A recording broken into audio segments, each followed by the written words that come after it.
In November 2022, a $32 billion cryptocurrency empire shattered over the course of just a few days. When the dust settled, the life savings of over 1 million people had vanished with it. Welcome to Vault Theory. Today, we are looking at the math, the mechanics, and the unbelievable collapse of the FTX exchange and its founder, Sam Bankman-Fried. This is a victim impact statement submitted to the court. The writer describes profound emotional distress and sleepless nights, detailing the ruin of a life built on the belief that these investments were secure. The missing money was hidden behind an elaborate illusion of trust, engineered by a man the world celebrated as a philanthropic genius. Bankman-Fried grew up on the Stanford University campus, raised by 2 law professors who specialized in a moral philosophy called utilitarianism.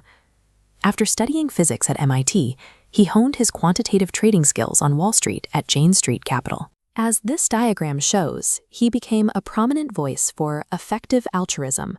The core premise is earning to give, taking a high-paying job to accumulate massive wealth, specifically so that wealth can be distributed to global charities to maximize human benefit.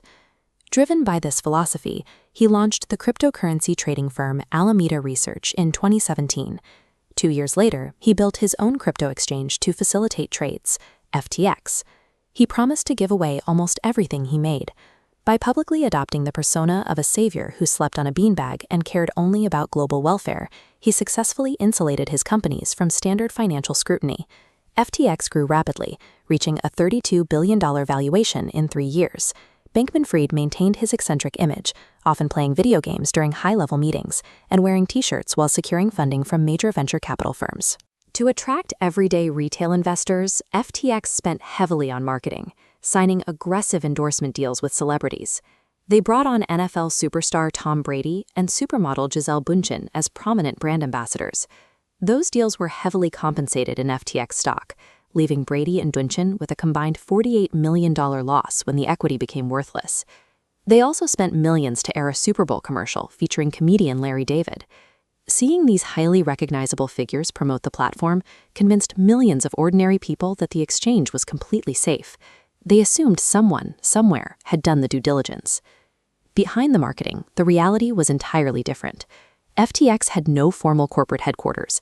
Instead, billions of dollars in assets were managed by a small, informal group of friends living together in a luxury penthouse in the Bahamas. That group included Carolyn Ellison, the CEO of the sister trading firm Alameda Research. Her private diaries later revealed an environment of intense internal chaos, including her own admission that she felt completely unsuited to run the company. To keep the operation running, FTX created its own cryptocurrency, the FTT token. Look at this circular relationship.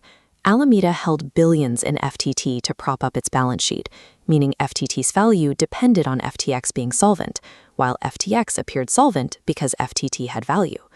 This document details the fatal flaw. Bankman-Fried secretly altered FTX's code, exempting Alameda from liquidation rules, granting an unlimited line of credit from customer deposits. Furthermore, Alameda drained these accounts to cover trading losses, buy luxury real estate, and fund political donations. The total absence of a board or a CFO functioned as a deliberate strategy, ensuring the ongoing embezzlement remained undetected. The illusion cracked on November 2, 2022, when CoinDesk published a leaked balance sheet.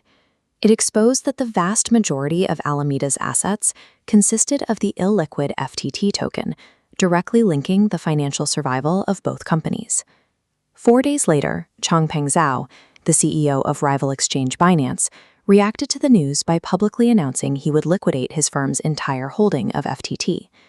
That single announcement triggered widespread panic.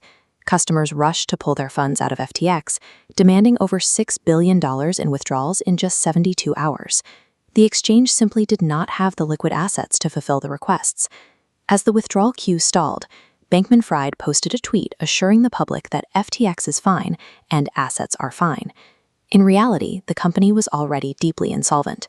The scramble for cash revealed the final truth of the empire. The money was gone, spent by Alameda long before the first withdrawal request reached the exchange. By November 11th, FTX filed for bankruptcy, bringing in Enron veteran John Ray to manage the wreckage. Shortly after, federal prosecutors in New York filed sweeping criminal charges against Bankman-Fried. At trial, the defense argued that a fast-moving startup simply made critical accounting errors. The prosecution countered with testimony from his closest executives, proving he knowingly orchestrated a multi-year conspiracy to steal billions from his own users. The victim statements submitted for sentencing revealed the human cost. This letter from an investor details the agonizing reality of losing everything, including the savings intended for his daughter's education, leaving him trapped in debt for years to come. Instead of saving the world, Bankman-Fried built a financial black hole. His highly publicized commitment to effective altruism served as the ultimate smokescreen, providing moral cover for old-fashioned greed and fraud. An empire valued at $32 billion evaporated in less than a week, reminding the entire financial world that trust without verification is always a gamble. Thanks for watching Volt Theory. Hit subscribe to explore more of the mechanics behind